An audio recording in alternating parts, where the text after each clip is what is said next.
Dubai news one में आप तमाम लोगों को वेलकम करते हैं। आज के दिन दुबई हुकूमत की जानिब से इतना बड़ा एक्शन कर लिया गया है जिसको सुनने के बाद यूएई के अंदर रहने वाले हर गैर मुल्की की चीखें निकल जाएंगी।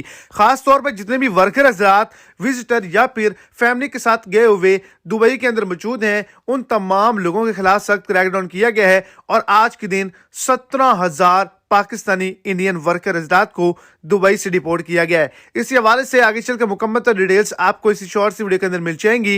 वीडियो को एंड तक देखें ताकि आपको तमाम डिटेल की अच्छे से समझ आ जाए। और अगर इस चैनल पर आप फर्स्ट टाइम हैं तो लाजमी से चैनल को सब्सक्राइब कर दें, इस वीडियो को लाइक कर दें और अपने दोस्तों तक इसको ज्यादा से ज्यादा शेयर करें। आज से चंद दिन पहले दुबई हुकूमत की जानिब से कहा गया था कि 1 मार्च सन 2023 से तमाम लोगों के कार्ड और जो वीजे हैं उनको कैंसिल कर दिया जाएगा, जिन पर ट्रैफिक चलान या किसी भी किस्म का फाइन है जो इसको खत्म नहीं करवाएगा।